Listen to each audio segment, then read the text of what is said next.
Assalamualaikum warahmatullahi wabarakatuh. Saya Indah Morfa Elas dengan NIM 19016024 berasal dari Prodi Pendidikan Bahasa Indonesia, jurusan Bahasa dan Sastra Indonesia dan Daerah, Fakultas Bahasa dan Seni Universitas Negeri Padang. Nah, kali ini saya akan merepresentasikan mata kuliah pengantar sosiolinguistik. Saya mengambil mata kuliah pengantar sosiolinguistik dengan Ibu dosen Dr. Randa Ermawati Arif MPD pada hari Kamis pukul 8.50 sampai 10.30. Nah, kali ini saya akan mempresentasikan materi-materi pengantar sosiolinguistik yang telah saya pahami.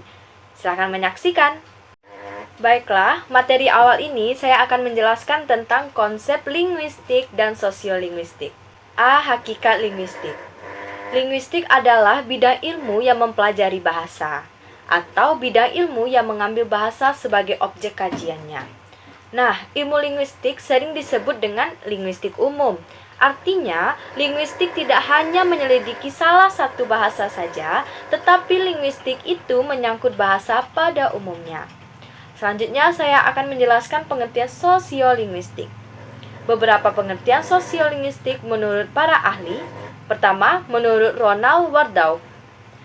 Menurut Ronald Wardauf mengatakan bahwa sosiolinguistik menyangkut penelitian bahasa dengan masyarakat, memahami struktur bahasa dan fungsi bahasa dalam komunikasi. Sedangkan sosiologi bahasa menyangkut penelitian antara bahasa dengan masyarakat dan memahami struktur sosial melalui studi bahasa. Menurut para ahli kedua, yaitu Abdul Khair dan Loni Agustina, mengatakan bahwa sosiolinguistik adalah bidang antardisiplin yang mempelajari bahasa dalam kaitannya penggunaan bahasa itu dalam masyarakat. Para ahli selanjutnya yaitu Pateda, memberikan batasan sosiolinguistik sebagai cabang linguistik yang mempelajari bahasa dan pemakaian bahasa dalam konteks budaya. Seseorang dalam berbahasa harus memperhatikan konteks budaya tempat ia bertutur. Diharapkan dengan memahami prinsip-prinsip sosiolinguistik, setiap penutur akan menyadari betapa pentingnya ketepatan pemilihan bahasa sesuai dengan konteks budaya. Nah, selanjutnya, Nababan. Menurut Nababan, studi sosiolinguistik adalah studi bahasa sehubungan dengan penutur bahasa sebagai anggota masyarakat. Nah, selanjutnya Fishman mengatakan bahwa sosiolinguistik mempelajari hal-hal yang terjadi sewaktu-waktu dengan mencakup eksolinguistik sebagai bagiannya. Nah, dapat disimpulkan, sosiolinguistik merupakan ilmu antardisiplin antara sosiologi dan linguistik dalam bidang ilmu empiris yang mempunyai kaitan sangat erat. Selanjutnya, sosiolinguistik dalam bidang ilmu interdisipliner, atau merupakan gabungan dua disiplin ilmu, yaitu sosiologi dan linguistik. Sebagai ilmu yang bersifat interdisipliner, sosiolinguistik berusaha menjelaskan kemampuan manusia dalam menggunakan aturan-aturan berbahasa secara tepat dalam situasi yang bervariasi. Sosiolinguistik merupakan ilmu yang bersifat interdisipliner. Maka, sosiolinguistik termasuk dalam pembidangan makrolinguistik. Nah, maksud makrolinguistik adalah penganalisaan bahasa dalam hubungannya dengan faktor-faktor eksternal di luar sistem berbahasa, termasuk di dalamnya ilmu-ilmu bahasa terapan. Sosiolinguistik yang masuk dalam area makrolinguistik sangat berguna untuk mengamati beberapa fakta sosial dalam sebagai gejala sosial secara lebih jelas dan cermat. Ada beberapa hubungan sosiolinguistik dalam studi lainnya, dalam studi interdisipliner, yaitu pertama, ilmu sosiologi, kedua, linguistik umum, ketiga, dialektologi, yang keempat, retorika, kelima, psikologi sosial, dan yang keenam, antropologi. Materi selanjutnya, sosiolinguistik sebagai linguistik terapan. Nah, apa bedanya dengan interdisipliner? Sosiolinguistik dikatakan sebagai ilmu antardisipliner atau disiplin ilmu yang bersifat terapan karena sosiolinguistik merupakan gabungan antara disiplin sosiologi dan disiplin linguistik. Kajian linguistik yang bersifat antardisipliner ini selain untuk merumuskan kaidah-kaidah teoritis antardisiplin, juga bersifat terapan. Artinya, hasilnya akan digunakan untuk memecahkan dan mengatasi masalah-masalah yang ada dalam kehidupan praktis kemasyarakatan. Berbeda dengan kajian secara internal yang terutama hanya menyusun kaidah atau teori linguistik murni. Akan tetapi, untuk dapat mengkaji bahasa secara eksternal, maka seseorang harus terlebih dahulu memahami dengan benar kajian bahasa secara internal. Hal ini dikarenakan tanpa adanya pemahaman yang memadai mengenai kajian internal mikrolinguistik, seseorang akan mendapat kesulitan atau bahkan mungkin tidak akan dapat melakukan kajian secara eksternal atau makrolinguistik. Materi selanjutnya tentang hubungan bahasa dan masyarakat. Sistem bahasa berupa lambang-lambang dalam bentuk bunyi yang biasa disebut dengan bunyi ujar atau bunyi bahasa. Setiap lambang bahasa melambangkan sesuatu yang disebut dengan makna atau konsep. Bahasa mempunyai kaidah atau pola tertentu yang sama, namun karena bahasa itu digunakan oleh penutur yang heterogen yang mempunyai latar belakang sosial dan kebiasaan yang berbeda. Sedangkan masyarakat adalah sekumpulan individu dalam suatu wilayah geografi yang diikat dan mengikat dirinya dalam satu tatanan nilai yang disepakati secara konvensi, dan melalui tatanan tersebut individu-individu tersebut menjalin interaksi sosial. Nah, tiap penutur menggunakan bahasa secara berbeda dengan penutur lain, dan perbedaan dalam menggunakan bahasa ini disebabkan oleh beberapa faktor. Nah, apa sih faktor yang menyebabkan perbedaan dalam menggunakan bahasa? Salah satu faktor yang menimbulkan perbedaan adalah faktor kelas sosial.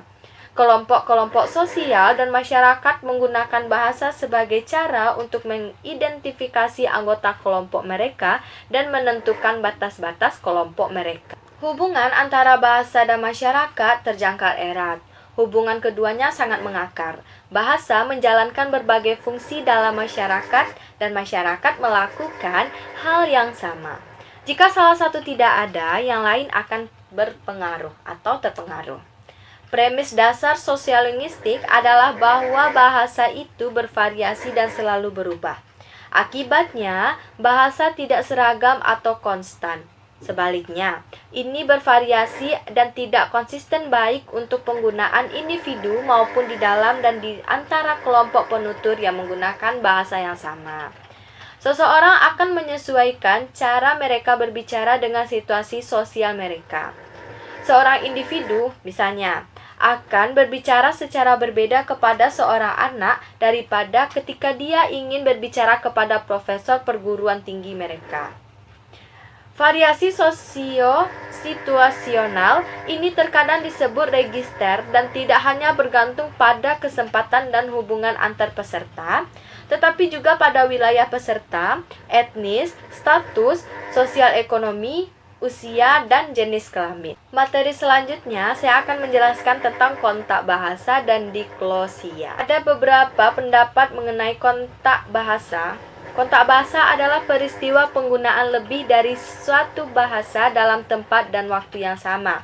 Ini menurut Thomanson. Penggunaan bahasa ini tidak menuntut penutur untuk berbicara dengan lancar sebagai dwibahasawan atau multibahasawan. Namun, terjadinya komunikasi antara penutur dua bahasa yang berbeda pun sudah dikategorikan sebagai peristiwa kontak bahasa.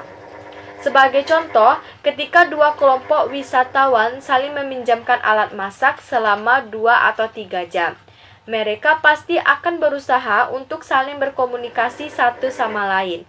Peristiwa komunikasi ini meskipun mungkin dalam bentuk yang sangat sederhana sudah masuk dalam kategori kontak bahasa.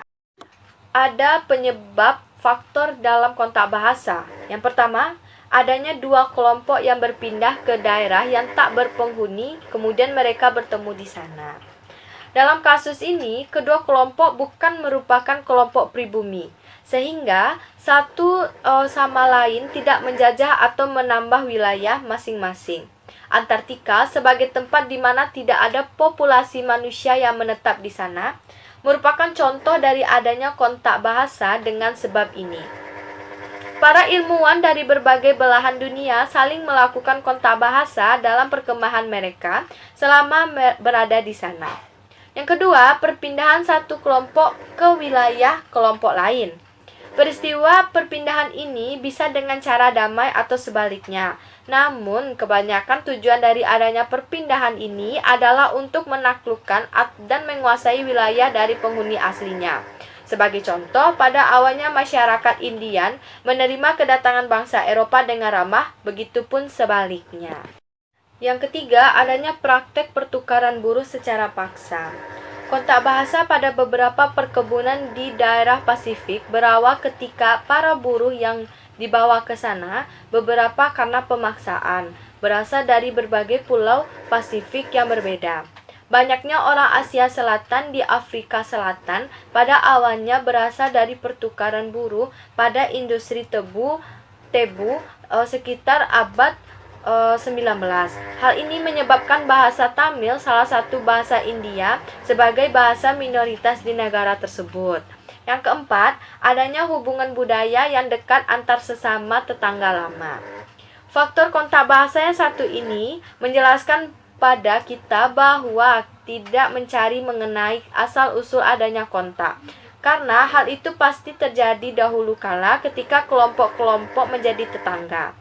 Kontak bahasa merupakan salah satu hasil dari penggabungan tahunan atau untuk tujuan pertahanan pada sejumlah suku-suku pegunungan di barat laut United States ketika mereka berpindah ke lembah untuk berburu kerbau. Dan yang terakhir, adanya pendidikan atau biasa disebut dengan kontak belajar. Materi selanjutnya, akibat kontak bahasa. Menurut Kerr dan Agustina, berpendapat bahwa peristiwa-peristiwa kebahasaan yang mungkin terjadi sebagai akibat adanya kontak bahasa adalah peristiwa bilingualisme, diklosia, alih kode, campur kode, interferensi, integrasi, konvergensi, dan pergeseran bahasa. Berikut kita akan membahas satu persatu peristiwa tersebut. Yang pertama, bilingualisme. Bilingualisme ialah ketika seseorang telah menguasai bahasa pertama dan bahasa kedua.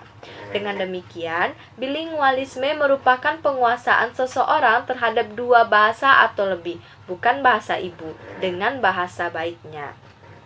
Bilingualisme terjadi pada penutur yang telah menguasai B1, kemudian ia juga mampu mengkomunikasikan dengan B2 secara bergantian seperti yang terjadi di Montreal.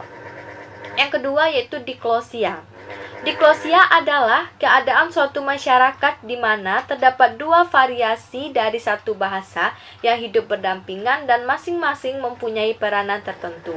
Contoh dari bahasa Jawa terdapat bahasa Jawa Ngoko, Madya, dan Kromo. Yang ketiga, alih kode. Alih kode merupakan peralihan dari kode yang satu ke kode yang lain, baik pada tataran antar bahasa, antar varian, antar register, antar ragam, dan antar gaya.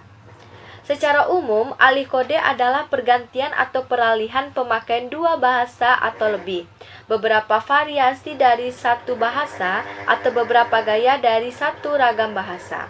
Contoh alih kode ketika penutur A dan B sedang bercakap-cakap dengan menggunakan bahasa Sunda. Kemudian datang si C yang tidak mengerti bahasa Sunda.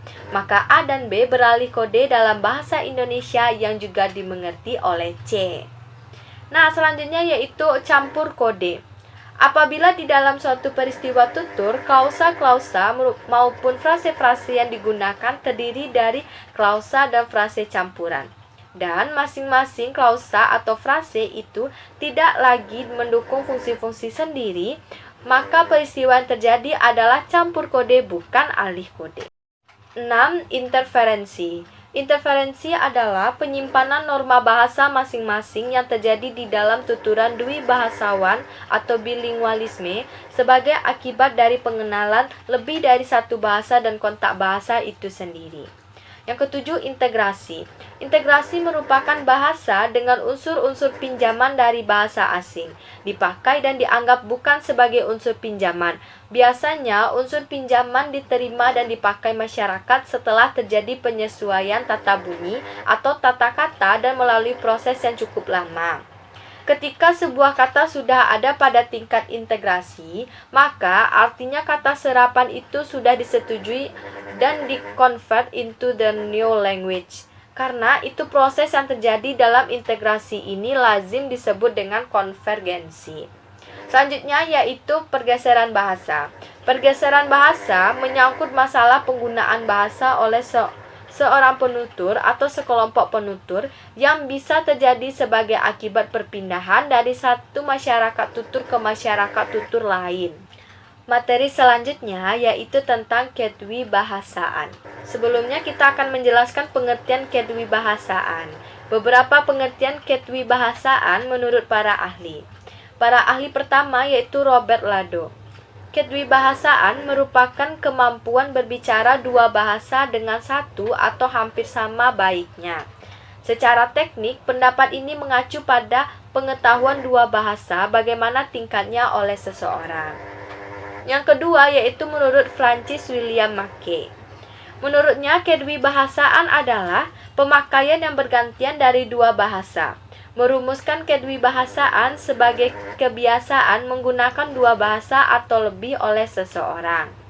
Nah, selanjutnya yaitu menurut Hartman dan Strock. Kedwibahasaan adalah pemakaian dua bahasa oleh seseorang penutur atau masyarakat ujaran. Dan yang keempat menurut Leonard Bloomfield. Kedwibahasaan merupakan kemampuan untuk menggunakan dua bahasa yang sama baiknya oleh seorang penutur. Nah, menurut para ahli selanjutnya yaitu Haugen. Menurut Haugen, kedwibahasaan adalah tahu dua bahasa. Jika diuraikan secara umum, maka pengertian kedwibahasaan adalah pemakaian dua bahasa secara bergantian baik secara produktif maupun reseptif oleh seorang individu atau masyarakat. Pembagian kedwibahasaan berdasarkan tipologi kedwibahasaan. Yang pertama, kedwibahasaan majemuk. Apa itu kedwibahasaan majemuk? Kedwibahasaan yang menunjukkan bahwa kemampuan berbahasa salah satu bahasa lebih baik daripada kemampuan berbahasa bahasa lainnya. Kedwibahasaan ini didasarkan pada kaitan antara B1 dengan B2 yang dikuasai oleh dwibahasawan. Kedua bahasa dikuasai oleh dwibahasawan tetapi berdiri sendiri-sendiri.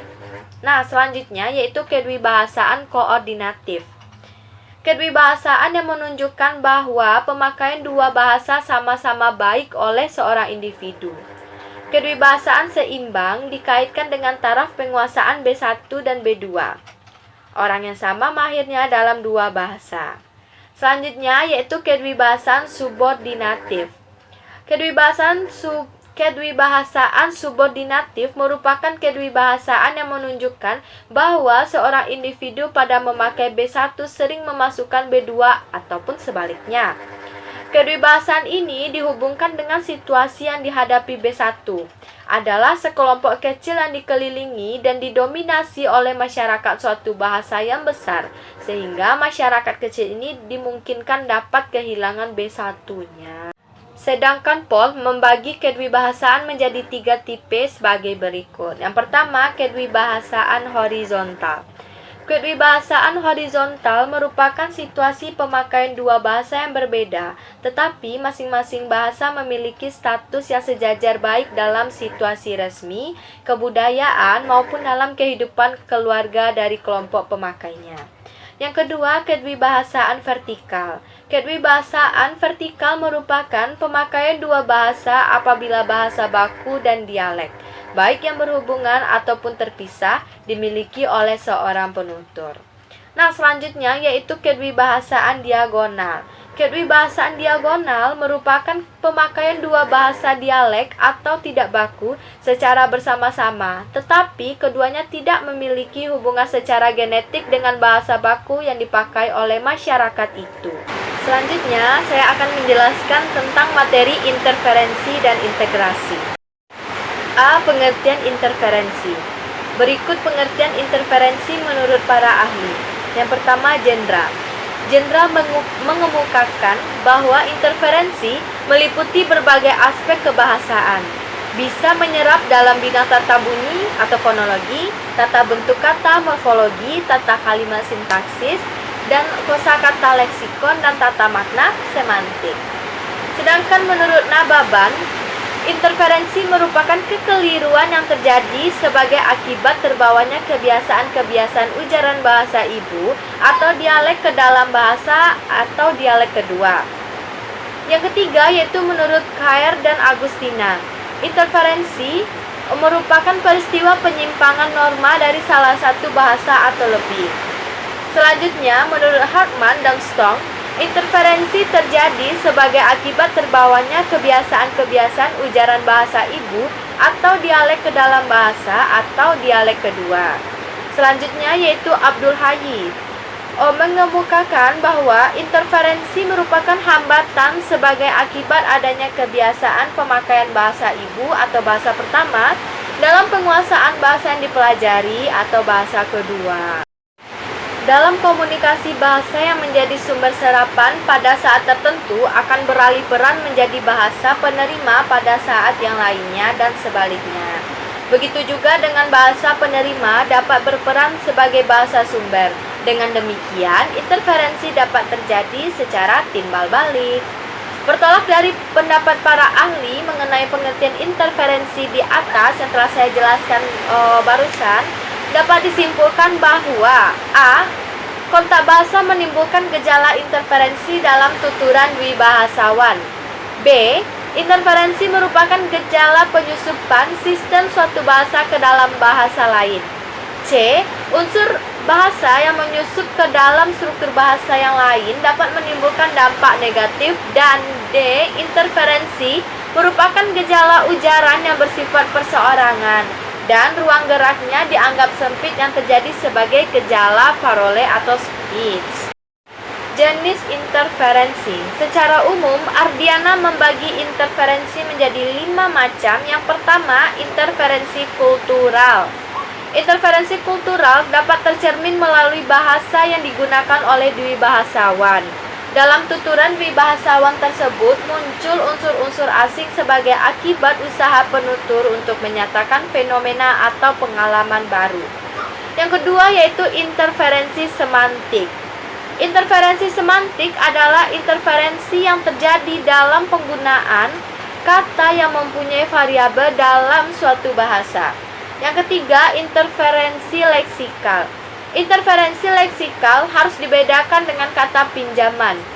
Kata pinjaman atau integrasi telah menyatu dengan bahasa kedua, sedangkan interferensi belum dapat diterima sebagai bagian bahasa kedua. Masuknya unsur leksikal bahasa pertama atau bahasa asing ke dalam bahasa kedua itu disebut mengganggu.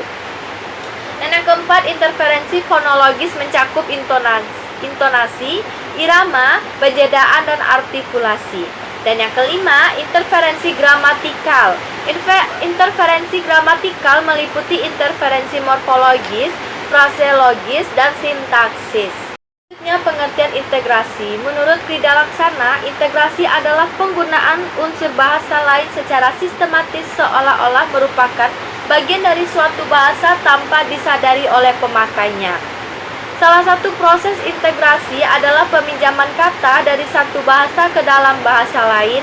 Oleh sebagian sosiolinguis, masalah integrasi merupakan masalah yang sulit dibedakan dari interferensi. Selanjutnya yaitu menurut Khair dan Agustin, integrasi adalah unsur-unsur bahasa lain yang digunakan dalam bahasa tertentu dan dianggap sudah menjadi bagian dari bahasa tersebut, tidak dianggap lagi sebagai unsur pinjaman atau pungutan. Selanjutnya, pengertian menurut McKay dan Mustaqim, masalah interferensi adalah nisbi, tetapi kenisbiannya itu dapat diukur. Menurutnya, interferensi dapat ditetapkan berdasarkan penemuan adanya integrasi yang juga bersifat nisbi. Dalam hal ini, kenisbian integrasi itu dapat diketahui dari suatu bentuk leksikal. Misalnya, Sejumlah orang menganggap bahwa bentuk leksika tersebut sudah diintegrasi, tetapi sejumlah orang yang lain menganggap belum. Jangka waktu penyesuaian unsur integrasi tergantung pada 3 faktor antara lain: perbedaan dan persamaan sistem bahasa sumber dengan bahasa penyerapan. Yang kedua, unsur serapan itu sendiri apakah sangat dibutuhkan atau hanya sekedarnya sebagai pelengkap. Dan yang ketiga, sikap bahasa pada penutur bahasa penyerapnya. Dalam proses integrasi bahasa asing ke dalam bahasa Indonesia, ditemukan setidaknya 4 bentuk integrasi. Yang pertama, integrasi audial.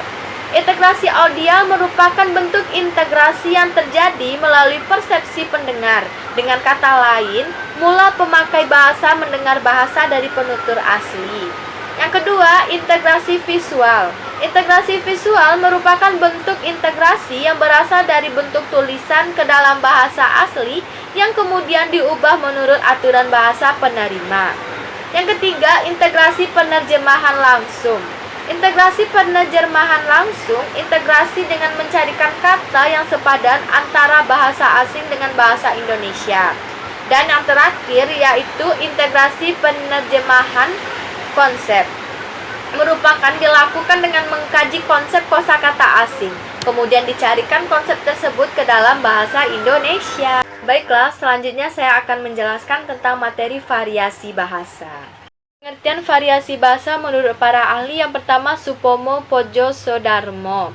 Variasi bahasa adalah bentuk-bentuk bagian atau varian dalam bahasa yang masing-masing memiliki pola yang menyerupai pola umum bahasa induknya. Yang kedua, menurut Mansur Pateda, variasi bahasa dilihat dari segi tempat, segi waktu, segi pemakai dan segi pemakaiannya, segi situasi dan dari status sosialnya. Dalam variasi bahasa terdapat pola-pola bahasa yang sama. Pola-pola bahasa itu dapat dianalisis secara deskriptif dan pola-pola yang dibatasi oleh makna tersebut dipergunakan oleh penuturnya untuk berkomunikasi. Selanjutnya, menurut Abdul Khair dan Leoni Agustina, menyatakan bahwa variasi bahasa ditentukan oleh faktor waktu, tempat, sosiokultural, situasi, dan medium pengungkapan.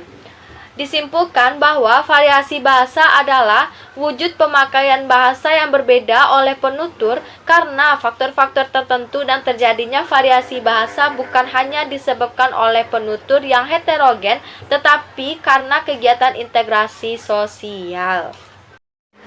Klasifikasi variasi bahasa. Variasi bahasa dari segi penutur. Yang pertama, idiolek. Idiolek merupakan variasi bahasa yang bersifat perseorangan. Setiap orang mempunyai idiolek masing-masing. Idiolek ini berkenaan dengan warna suara, pilihan kata, gaya bahasa, susunan kalimat, dan sebagainya. Yang kedua yaitu dialek. Dialek merupakan variasi bahasa dari sekelompok penutur yang jumlahnya relatif, yang berada pada satu tempat, wilayah, dan area tertentu. Karena dialek ini didasarkan pada wilayah atau area tempat tinggal penutur, dialek ini lazim disebut dengan dialek areal, dialek regional, atau dialek geografi. Para penutur dalam suatu dialek, meskipun mereka mempunyai idioleknya masing-masing, memiliki kesamaan ciri yang menandai bahwa mereka berada pada suatu dialek yang berbeda dengan kelompok penutur yang lain, yang berbeda dalam dialeknya sendiri dengan ciri lain yang menandai dialeknya juga. Selanjutnya, kronolog. Kronolog adalah variasi bahasa yang digunakan oleh sekelompok sosial pada masa tertentu. Misalnya, variasi bahasa Indonesia pada masa tahun 30-an, variasi yang digunakan pada tahun 50-an, dan variasi yang digunakan pada masa kini. Variasi bahasa pada ketiga zaman itu tentunya berbeda, baik dari segi lafal, ejaan, morfologi, maupun sintaksis. Yang paling tampak biasanya dari segi leksikon, karena bidang ini mudah sekali berubah akibat perubahan sosial budaya, ilmu pengetahuan, dan teknologi. Selanjutnya yaitu sosiolek atau dialek sosial.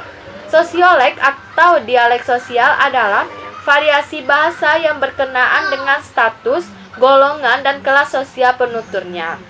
Dalam sosiolinguistik, umumnya variasi bahasa inilah yang paling banyak dibicarakan, karena variasi bahasa ini menyangkut semua masalah pribadi pada penuturnya, seperti usia, pendidikan, seks, pekerjaan, tingkat kebangsawan, dan keadaan sosial ekonomi. Sekian penjelasan dan presentasi materi pengantar sosiolinguistik yang telah saya pahami. Semoga bermanfaat dan assalamualaikum warahmatullahi wabarakatuh.